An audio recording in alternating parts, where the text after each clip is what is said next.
Alors je suis discret, mais je vous montre, ils sont en train de presser. Donc j'ai pas pu, il était absent, vous montrer comment ils... Hop là. Comment ils mettent, vous avez vu, c'est en ligne, hein, le frein, donc leur appareil. Et là, donc ils ont pris le gros. Ouais, c'est sympa. Donc ils pressent. Je sais pas si vous voyez. Je vais essayer de... Voilà.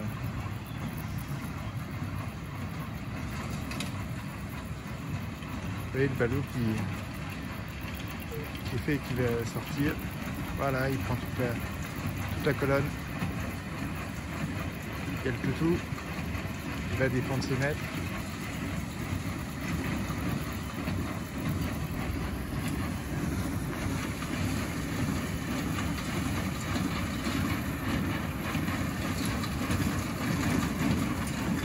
Le ballot va tomber. Et voilà. Voilà, vous avez vu. Donc c'est comme ça que ça fonctionne.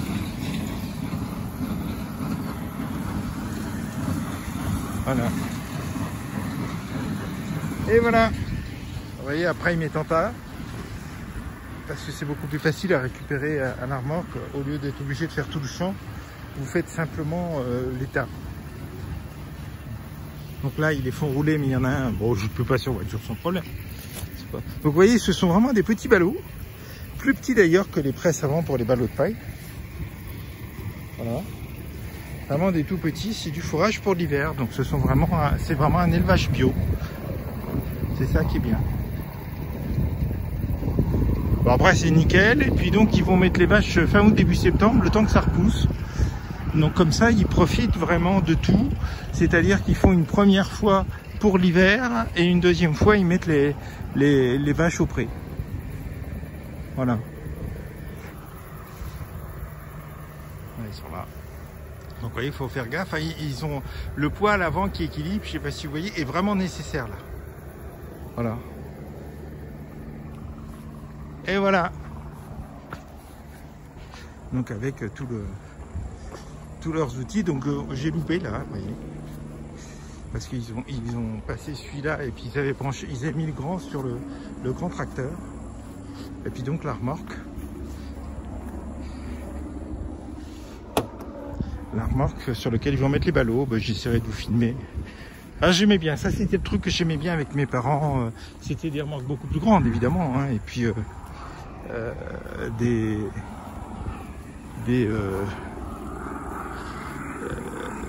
on mettait beaucoup plus de ballots, on mettait des cordes parce que c'était des, comment on appelait ça, des échelettes en bois pour bloquer les ballots. Là c'est en fer, c'est en acier, c'est beaucoup mieux. Voilà, voilà, voilà. C'était un petit peu pour vous montrer. Nos petites fleurs jaunes. Et ils ont laissé le blé d'or que j'aime bien. Oh, il va fleurir. Vu comme c'est parti, il y a une semaine, il va fleurir. Et voilà, allez, je vous dis à plus.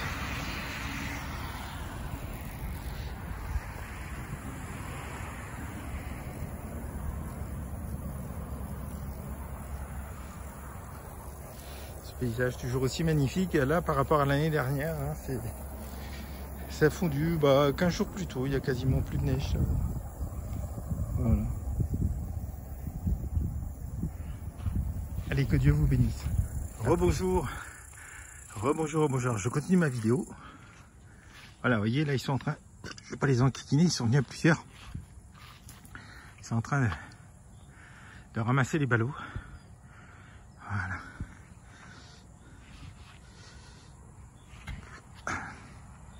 Donc ils les ont mis en tas, hein. C'est pour ça qu'il y en a qui suivent toujours la presse. C'est pas du tout le même système quand vous êtes dans les pays plats, hein, dans le nord, en Beauce, en Brenne ou en... Et encore c'est des ballots de paille ou en Bretagne, etc.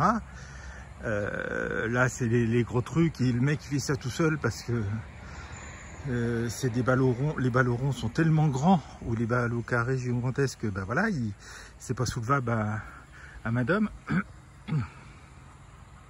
Donc voilà, ici évidemment c'est pas possible. Donc ils font ça comme avant, comme moi j'ai connu, c'était génial. Donc on est forcément à plusieurs, ce qui change complètement le travail, parce que c'est sympa. C'est l'occasion, parfois il y a des cousins, etc. qui viennent pour l'été. Et puis donc tout le monde est content de faire ça. Salut mon toutou, le toutou, voilà. Puis vous voyez, il charge, donc ils ont mis en tas, vous voyez bien. Et puis donc comme ça, ils ont que faire tas par tas plutôt que suivre tout le long. Alors évidemment, au niveau pollution, hein, c'est beaucoup plus économique. Le terrain est quand même en pente et là, c'est vraiment la remorque qui est la plus dure hein, au niveau stabilité. Vous voyez, il ne peut pas faire n'importe quoi. Hein, il ne peut pas la mettre en pente dans l'autre sens comme ça. Regardez, imaginez là, vous voyez comment ça grimpe. Donc c'est pas envisageable. Donc mettre en tas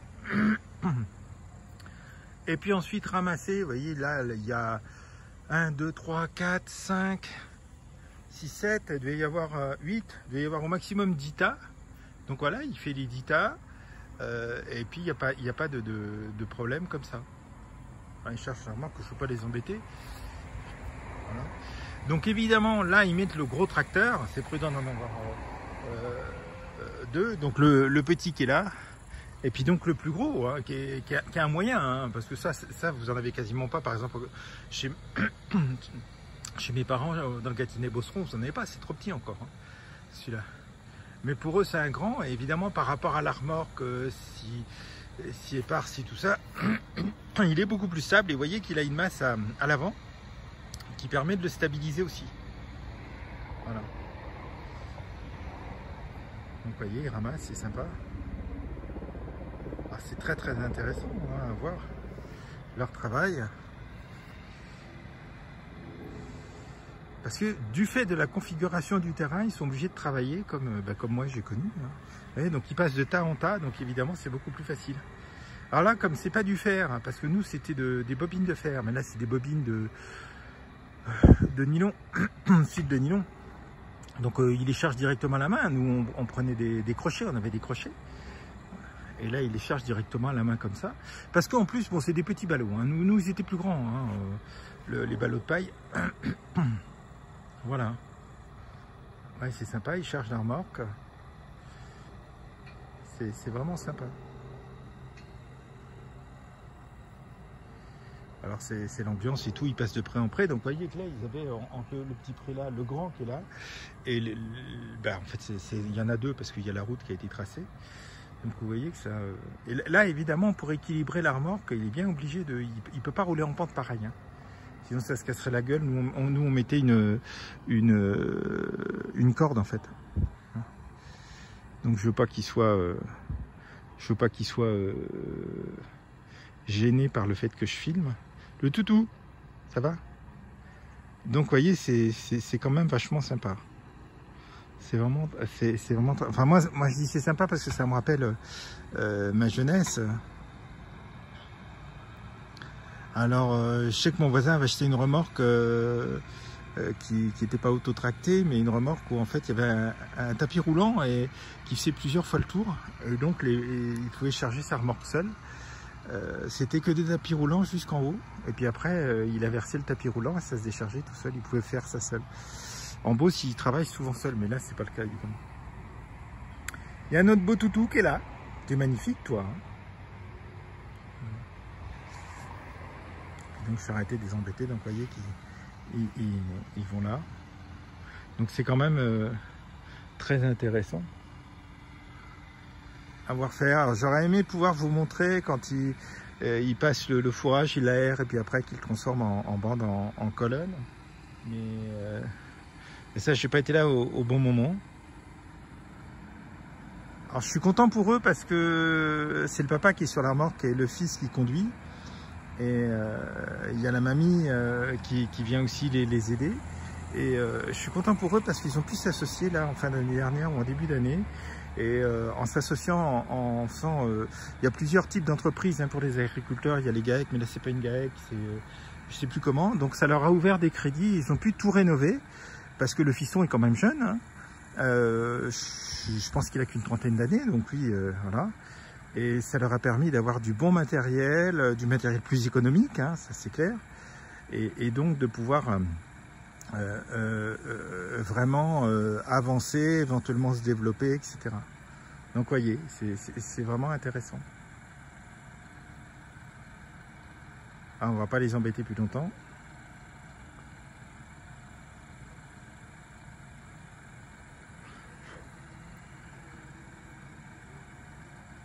Donc aux normes, hein, maintenant tous les tracteurs ont obligatoirement un gyrophare, hein, y compris celui-là, vous voyez, il y a le petit gyrophare sur le côté. Donc ils ont pu acheter de 4x4. Hein. Alors je ne dis pas le prix, hein, parce que lui, c'est le grand là, vous comptez au moins 100 000 euros. Hein. Donc c'est une véritable entreprise. C'est pour ça que vous avez beaucoup d'agriculteurs qui touchent à peine 800 euros par mois quand ils ont tout déduit, hein, ce qui est vraiment une calamité. Donc ils se donnent à fond, ils bossent, hein, parce que vous voyez, il est presque 20 h là, et ils sont toujours au boulot. Hein, et ce matin, ils ont commencé vers 6 h, 7 h pour être le plus à l'ombre, le plus au frais possible, de telle façon qu'après la journée, si vous voulez, ça sèche bien le foin, et que, alors ils s'organisent, hein, et donc après, suivant les champs, ils peuvent passer pendant que l'autre sèche, etc. Et donc c'est vraiment... Donc c'est du boulot, passionnant parce que vous êtes dans la nature. Et puis ici, il n'y a pas de produits à traiter, quoi. Vous verriez, rien que dans mon village, les cancers qu'il y a chez les agriculteurs, y compris chez les jeunes, hein, je pense à 18 ans. Hein. Le papa a eu le cancer, après c'est le fils, 18 ans, parce qu'il y a des produits à traiter, pas possible. Ici, heureusement, ils n'en ont pas. Hein. C'est pas des prairies plantées, là, hein, semées. Hein. C'est des prairies naturelles. Hein. Vous voyez bien quand je vous ai fait les films l'année dernière de fleurs, voilà. Donc, ce qui donne un petit peu aussi la richesse du lait, ça c'est clair. Donc ils vont le mettre à l'abri et il y aura à manger pour tout l'hiver, donc c'est vital. C'est vital parce que ça leur permet de ne pas avoir acheté de la nourriture, éventuellement des compléments, mais ici c'est tellement riche les prairies que je doute qu'ils aient des compléments à mettre. Voilà, allez, on les laisse travailler. J'arrête mon blabla et puis je vous souhaite une bonne journée. Et une bonne soirée, une bonne matinée. Que Dieu vous bénisse. À plus. Bonjour, bonjour. Alors, vous voyez, c'est nos petits moutons que je vous avais filmés tout à l'heure qui étaient juste en bas de chez nous. Là, ils sont un petit peu plus bas. Ils sont au petit hameau d'avant. Voilà. Et regardez. Je vais vous montrer, mais les bébés ont vachement grandi. Je ne sais pas si vous en voyez. Il y en a là. Voilà, ils ont quand même bien grandi. Ah, les bébés, c'est tous ceux qui ont une longue queue. Regardez, il y en a un stock. Il doit avoir tout le pré en longueur et il descend au fur et à mesure. Il y a notre bébé, je ne sais pas si vous voyez le pitchounet là au centre, qui est blanc. Je ne sais pas si c'est les marques de peinture ou si c'est qu'il a des taches. Vous avez un petit blanc là aussi. Ah, ils sont cool. Alors, ils sont mis essentiellement à l'ombre, hein, ça se comprend. Donc là, vous voyez, ils sont 170 mètres plus bas que tout à l'heure, qu'il y a quelques jours. Voilà, ils sont magnifiques. Hein. Regardez, il y a un pichou là. Voilà, petit pichou, côté de maman. Donc ils ont été tondus et puis on va refaire leur pelage.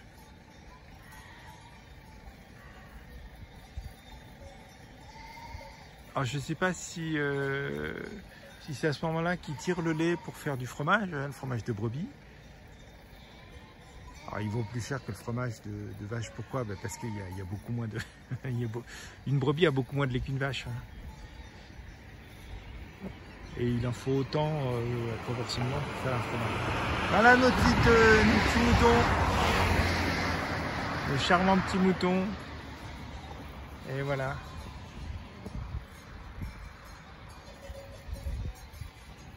Eh ben, je vous dis à plus.